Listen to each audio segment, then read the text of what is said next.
அண்மை செய்தி. ஆதவ் அர்ஜுனா மீது சட்டப்பூர்வ நடவடிக்கை எடுக்க உத்தரவு பிறப்பித்திருக்கிறது. சர்ச்சைக்குரிய பதிவு தொடர்பான வழக்கில் ஆதவ் அர்ஜுனா மீது சட்டப்பூர்வ நடவடிக்கை எடுக்க உயர்நீதிமன்றம் உத்தரவிட்டிருக்கிறது. கூடுதல் விவரங்களை செய்தியாளர் ராஜகுமரன் தொடர்ந்து வழங்க கேட்கலாம். ராஜகுமரன், விவரங்களை தொடரலாம். தமிழக வெற்றி கழகத்தினுடைய தேர்தல் மேலாண்மை பிரிவினுடைய பொதுச் செயலாளராக இருக்கக்கூடிய ஆதவ் அர்ஜுனா அவர் இந்த சம்பவத்திற்கு பிறகு ஒரு பதிவினை வெளியிட்டிருந்தார் ட்விட்டர் வலைதளத்திலே. அந்த பதிவிலே நேபாளத்திலும் இலங்கையிலும் இளைஞர்கள் ஒருங்கிணைந்து, குறிப்பாக அந்த 13 வயது இளைஞர்கள் ஏற்படுத்தியிருந்த புரட்சியை போன்று தமிழ்நாட்டிலும் புரட்சி வெடிக்கும் என்று கருத்து பதிவிட்டிருந்தார். அது தொடர்பான வழக்கு நீதிமன்றம் சென்றிருந்த நிலையில்தான் ஆதவ் அர்ஜுனா மீது சட்டப்பூர்வ நடவடிக்கை எடுக்குமாறு நீதிமன்றம் அறிவுறுத்தி இருக்கின்றது. ஆதவ் அர்ஜுனாவினுடைய அந்த சமூக வலைதள பதிவு நீதிபதியிடம் காட்டப்பட்டது. ஒரு சின்ன வார்த்தை பெரிய பிரச்சனையை ஏற்படுத்திவிடும், இவர்கள் எல்லாம் சட்டத்திற்கு அப்பாற்பட்டவர்களா என்ன என்று கேள்வி எழுப்பியிருந்த நீதிபதி அவர்கள் வழக்கு பதிவு செய்வதற்காக காவல்துறை நீதிமன்றத்தினுடைய உத்தரவுக்காக காத்திருக்கின்றதா என்று கேள்வி எழுப்பியிருந்தார். அதே நேரம் அரசு தரப்பினுடைய வழக்கறிஞர் ஆதவ் அர்ஜுனாவிற்கு எதிராக நாங்கள் வழக்கு பதிவு செய்திருக்கின்றோம் என்று குறிப்பிட்டார். ஏதோ ஒரு புரட்சி ஏற்படுத்துவது போல அவர் பதிவிட்டிருக்கின்றார்.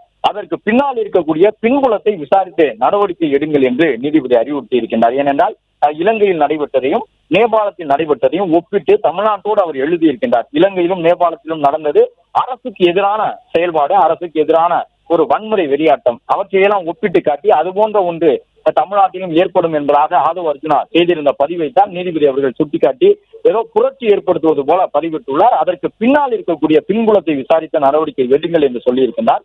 இது போன்ற பொறுப்பற்ற பதிவுகளை காவல்துறை கவனத்துடன் வழக்கு பதிவு செய்து கண்காணிக்க வேண்டும் எனவும், அனைத்து சட்டப்பூர்வமான நடவடிக்கைகளையும் ஆதவ் அர்ஜுனாவிற்கு எதிராக எடுக்க வேண்டும் எனவும் நீதிபதி அவர்கள் உத்தரவு பிறப்பித்திருக்கின்றார். நீதிமன்றம் எல்லாவற்றையும் பார்த்து கொண்டிருக்கின்றது. சம்பந்தப்பட்ட போது தேவையான நடவடிக்கைகளை எடுக்க வேண்டும் என்று நீதிபதி அவர்கள் அறிவுறுத்தி இருக்கின்றார்.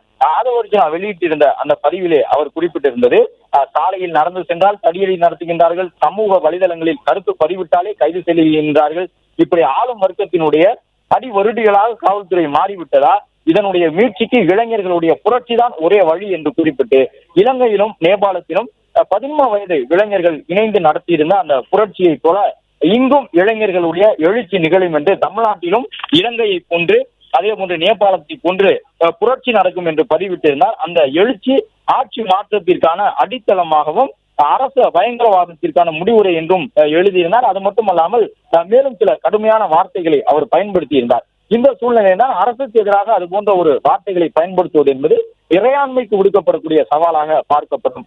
அந்த ஒரு கருத்தை எல்லாம் உள்வாங்கியபடிதான் தற்பொழுது நீதிபதி அவர்கள் அந்த பதிவை பார்த்த பிறகு இதற்கு பின்னால் இருக்கக்கூடிய பின்புலத்தை விசாரித்து நடவடிக்கை எடுக்க வேண்டும், பொறுப்பற்ற இந்த பதிவை காவல்துறை கவனத்துடன் வழக்கு பதிந்து கவனிக்க வேண்டும் எனவும், அனைத்து சட்டப்பூர்வ நடவடிக்கையும் ஆதவ் அர்ஜுனாவிற்கு எதிராக எடுக்க வேண்டும் எனவும் உத்தரவு பிறப்பித்திருக்கின்றார்கள்.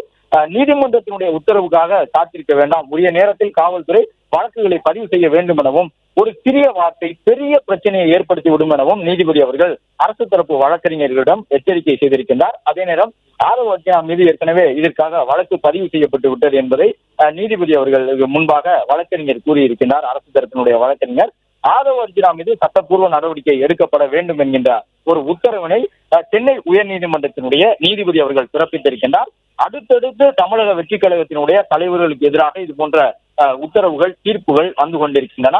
ஒரு பக்கம் விஜயிடம் தலைமைத்துவ பண்பே இல்லை என்று குறிப்பிட்டு தமிழக வெற்றி கழகத்தை சார்ந்த யாருமே கரூரிலே 41 பேர் உயிரிழந்த பிறகு அந்த இடத்தில் இல்லை என்பதையெல்லாம் சுட்டிக்காட்டி நீதிபதி செந்தில்குமார் அவர்கள் கருத்து தெரிவித்து ஒரு அதிரடி உத்தரவாக சிறப்பு புலனாய்வு குழுவை நியமித்திருக்கக்கூடிய சூழ்நிலையினால் அடுத்ததாக அந்த கட்சியினுடைய பொதுச் செயலாளர்களில் ஒருவராக இருக்கும் ஆதவ் அர்ஜுனாவிற்கு எதிராகவும் ஒரு சட்டப்பூர்வ நடவடிக்கை எடுப்பதற்கான உத்தரவு நீதிமன்றத்தின் மூலமாக பிறப்பிக்கப்பட்டிருக்கின்றது. இலங்கையில் நடைபெற்ற நிகழ்வுகளையும் நேபாளத்தில் நடைபெற்ற அந்த நிகழ்வுகளையும் குறிப்பிட்டு தமிழ்நாட்டிலும் அதுபோல நடக்கும் என்று குறிப்பிட்டு பதிவிட்ட ஆதவ் அர்ஜுனாவினுடைய பின்புலத்தை உடனடியாக கண்டறியுங்கள் என்று காவல்துறைக்கு உத்தரவிட்டு இருக்கின்றார் சென்னை உயர்நீதிமன்றத்தினுடைய நீதிபதி அவர்கள்.